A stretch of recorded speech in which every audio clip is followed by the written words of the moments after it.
I walked into the photo lab in the restricted area, and this was between missions.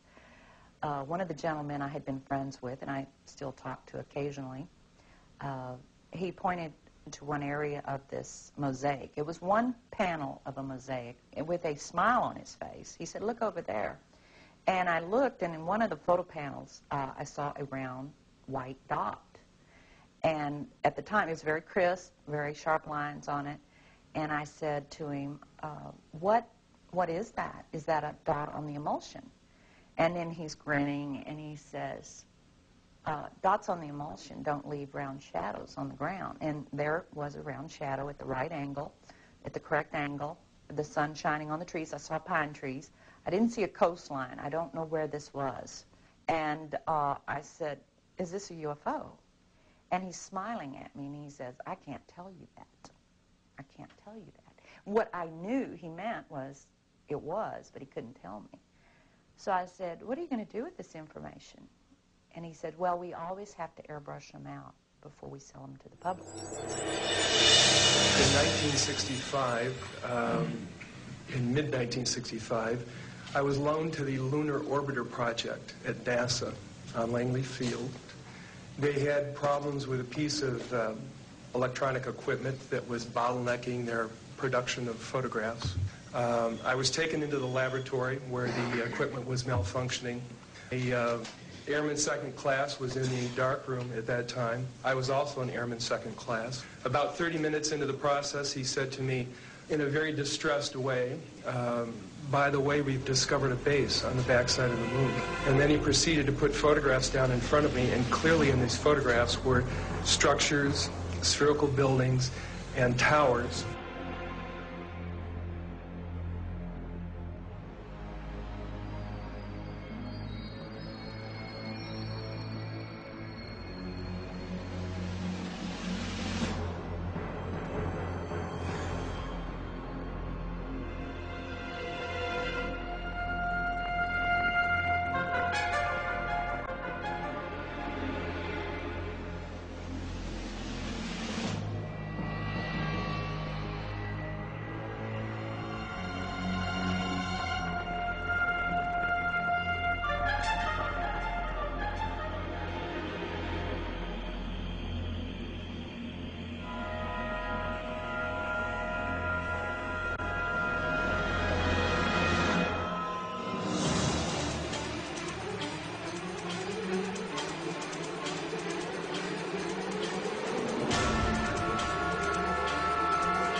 Always airbrush these out before we sell them to the public. One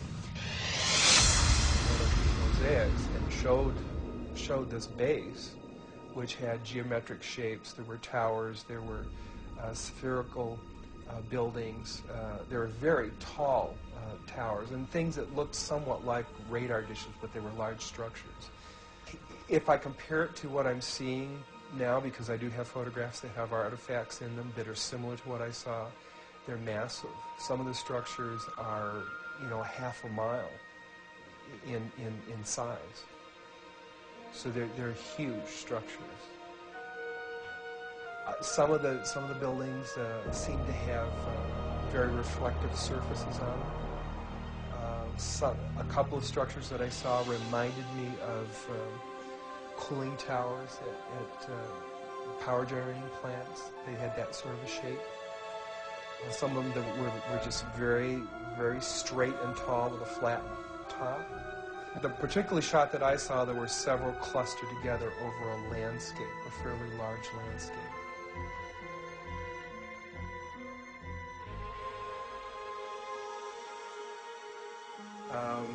I worked there for 3 more days, and I remember going home and naively thinking, I can't wait to hear about this on the evening news.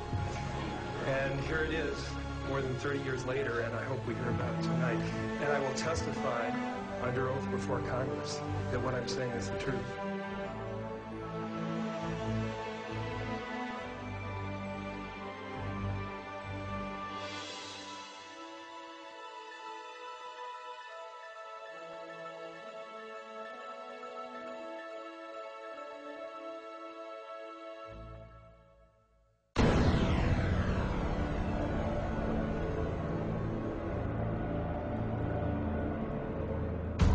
In 1959, the U.S. Army completed a plan for a manned military outpost on the moon.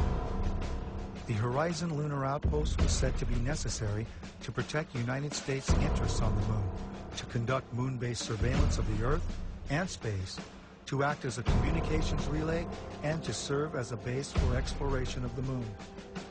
The permanent outpost would cost $6 billion and become operational in December 1966 with 12 soldiers. The base would be defended against Russian overland attack by man-fired weapons. The Apollo program began only 2 years after the Horizon report, but a moon base would not have been established earlier than the 1970s. During the discussion of UFOs, the question ultimately is going to come up, can any government keep secrets, let alone the U.S. government? And the answer to that is unequivocally yes. People in high-level government have very, very little, if any, information, valid information about this. Most have no more knowledge than the man in the street. There's always been what they call the need to know. They keep pretty much each organization an island unto itself. I looked at him, and I was pretty startled because I'd worked out there several years and never seen anything like this, never heard of anything like this. I had a top-secret crypto clearance, and I could go into areas where my commanders, some commanders, could not even get in. He was a civilian, but had done a lot of work with NASA on a lot of committees and what have you.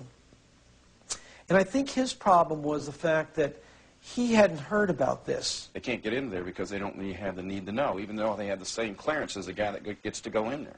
He knew that he was very important because he was on a lot of committees in NASA. And since he was very important but hadn't heard about this thing, this couldn't be true. The UFO secrets can be kept secret from other people who have the same security clearance. And the truth is, they have hidden things like UFO and extraterrestrial information from us for years. Not just the current era, but back before the 1900s. There's about 38 levels above top secret. The highest is cosmic. That's, okay, I'll tell you right off now, that's UFOs, aliens, and particleization.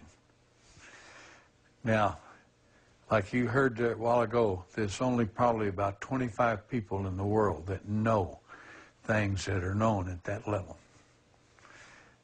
No president has had that level, has ever been cleared for that level.